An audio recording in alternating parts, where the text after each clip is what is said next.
A servant to his faith, a master of his craft. Andre Ward last tasted defeat in the ring at the age of 12. Earning Olympic gold before besting his first 25 professional opponents. He is now the unified super middleweight champion of the world. Over the course of a decade, he has established himself as a dominant force in the sport. As soft-spoken as widely feared. Of talent so esteemed, rarely has Chad Dawson stepped between the ropes as an underdog. And new light heavyweight champion of the world. Two champions at the apex of their skill. On a journey begun by their fathers.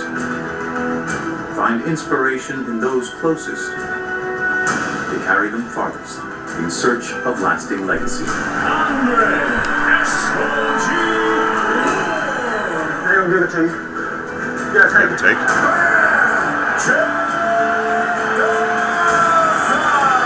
On Saturday, September 8th, the paths of Andre Ward and Chad Dawson will converge. In a ring, both men Next will week, share. team. Next week. A bat for a victory. Free fight. No pay-per-view. The champions will win. This is a story of two American champions Easy work. preparing for one It ain't fight gonna be easy, to define their Chad. careers. This is 24/7 Road to Ward Dawson.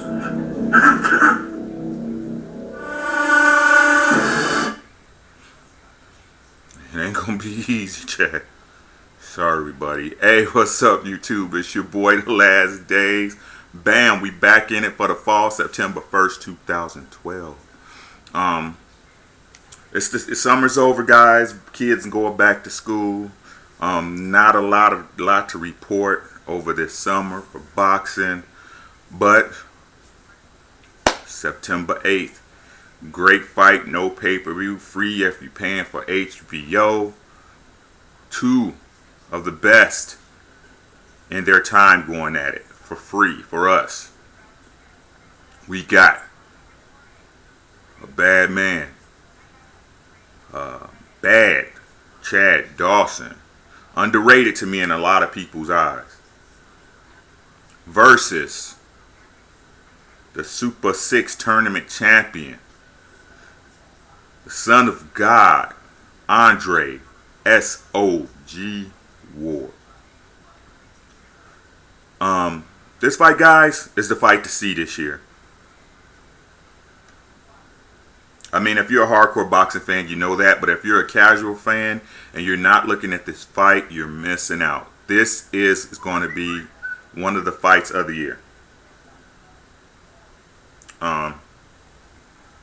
This is the fight that every boxing fan wishes to see. Two fighters in their prime. No fear. Going at it. Two guys who feel they can't be beat. At the top of the game, that's physicality, stamina, reflexes. This is the best they'll ever be going at it. This will be a great fight. A lot of people call this a 50-50 fight. I think it could go either way, but I think one guy is going to show why he's the best on this night, on Saturday. Next Saturday, September 8th.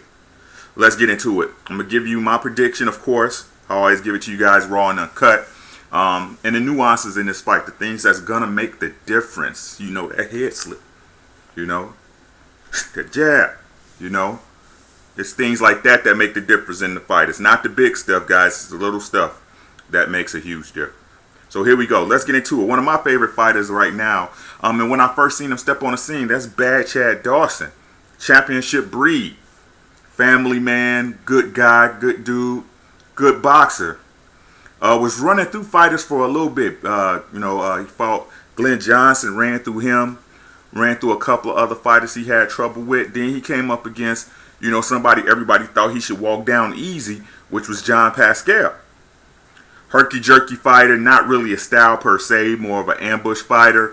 And I honestly think that Chad Dawson wasn't mentally in that fight. He was going through a lot of changes as far as management. I heard through the rumor mill, his family, he was having family issues with his girl. So he wasn't really in that fight. And again, if you guys go back in my videos, you'll see that Bad Chad Dawson was coming on pretty hard in that 11th round when we got stopped by a head. But he wobbled Pascal. He was going for the kill. And Pascal headbutted him, cut him up real bad. They stopped the fight on points. Pascal came back and fought his nemesis. And I say his nemesis because this is the guy that when Chad Dawson came up, this was the guy that everybody was pegging him to take down. That's Bernard, the Executioner Hopkins, right? Bad Chad Dawson was the guy who was supposed to beat him even when Jermaine Taylor beat him, even though I feel that Jermaine Taylor didn't win that fight. The judges gave it to him because it was Bernard Hopkins. But this was the guy they was told now was coming up to take Bernard Hopkins off his throne. So with that said, the one person he did know how to fight and beat was Bernard Hopkins. So when he beat Bernard Hopkins in his second fight, I think everybody should have known that fight was a no-brainer. This is a guy he's been training and groomed to beat to take his spot. So, you know, that I think that's neither two ways about it. Now, what does Chad Dawson do well? He has good foot movement. Not the best, guys, because he does get his feet tangled, but he's got good movement. A great jab. When he puts his combos together, when he lets his hands go, he's a really great fighter. What's wrong with Chad Dawson? His ring generalship sucks, right? He doesn't know when to step on the gas to take the guy out. He really doesn't. If you guys look at his fights, he'll rather box a guy when he has him hurt instead of even trying to go for the kill. I've seen it like out of his 3 fights that he done it, especially with John Pascal when he had him in the 10th and he hurt him. He had time on the clock and didn't go to finish him, right? That's his biggest thing is his ring generalship and that killer instinct. 2, his stamina. His stamina, I mean, the last couple of fights I've seen him in, I should say before John Pascal, the fight before John Pascal, especially when he fought Glenn Johnson, his stamina was definitely in question to me. Now, that might have been fixed, but I think that's more on his pacing throughout the fight than his conditioning, if that makes sense. So an example of that is if he fought a fighter who pressures him and makes him fight, he's going to get tired more quickly towards the later rounds, you know, that 7th, 8th, 9th, 10th, 11th, 12th round, the latter part of the fight, than if he's able to dictate his pace with jab, pot shot, and stand outside, you know, putting together some flashy pat combos. That's how he fights. If anybody think I'm wrong, leave a comment at the bottom, right?